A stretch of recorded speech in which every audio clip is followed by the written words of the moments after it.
Iloilo City ang ginpaidalom sa signal number 3 sa pagbayo ni Bagyong Odette. Kag sitwasyon sa mga evacuation centers aton hibaluon sa sininga report.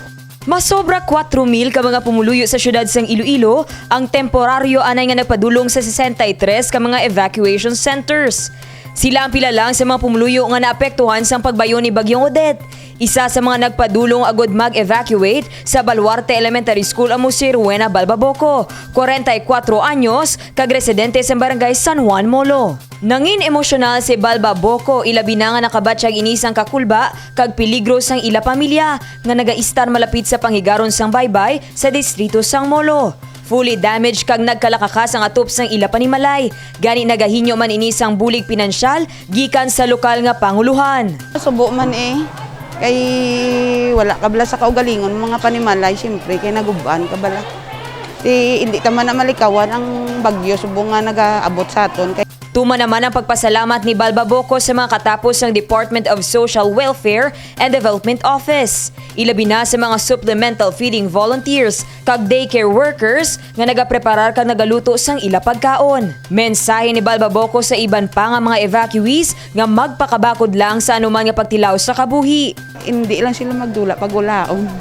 Amo gina kag pangamuyo lang gid sa Dios amo lang gina.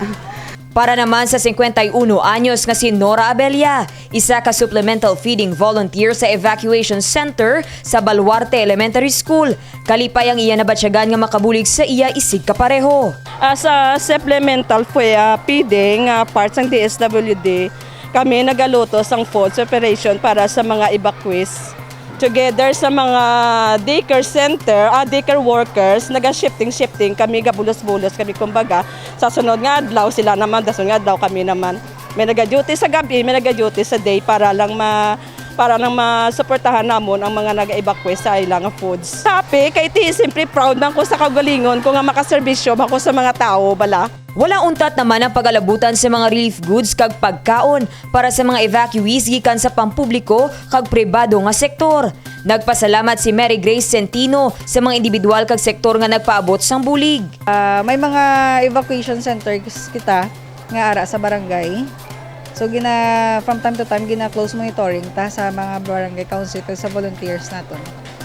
Ang mga nag-alalabot nga mga bulig, syempre ang aton nga ang rice tang bugas tagid, and then ang canned goods naton from Iloilo City Government, and then recently ang aton nga food packs para sa mga mga evacuees ta.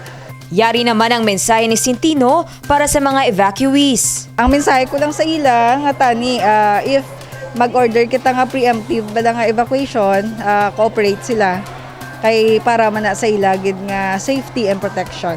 Ululupod ang mga katapos ng Iloilo City Disaster Risk Reduction Management Office, Iloilo City Police Office, City Health Office, kag mga daycare workers sa kabarangayan sa pagbantay 24 oras sa mga pamilya nga nahamtang sa evacuation centers sa 29 ka mga kabarangayan. Samtang, aga pa nagpadulong sa talatapan sang CDRRMO si Mayor Jerry Treñas, agud checkeron ang pinakauli nga lakat sang panahon. Base sa pinakauli nga datos ng Iloilo City Social Welfare and Development Office, alas 6 kaagahon subong adlaw Disyembre 17, nagdangat na sa 1,273 ka mga pamilya o kon 4,586 ka mga individual gikan sa 32 ka mga kabarangayan ang nag-evacuate na sa 63 ka mga evacuation centers. Hilway na sa Kulba ang mga Ilonggo, bangod yara na si Bagyong Odette sa norte nga parte sang Palawan. Ginalauman nga makagwa sa Philippine Area of Responsibility si Bagyong Odette, buwas nga adlaw Disyembre 18. Dane Raffles para sa Level Up Patrol.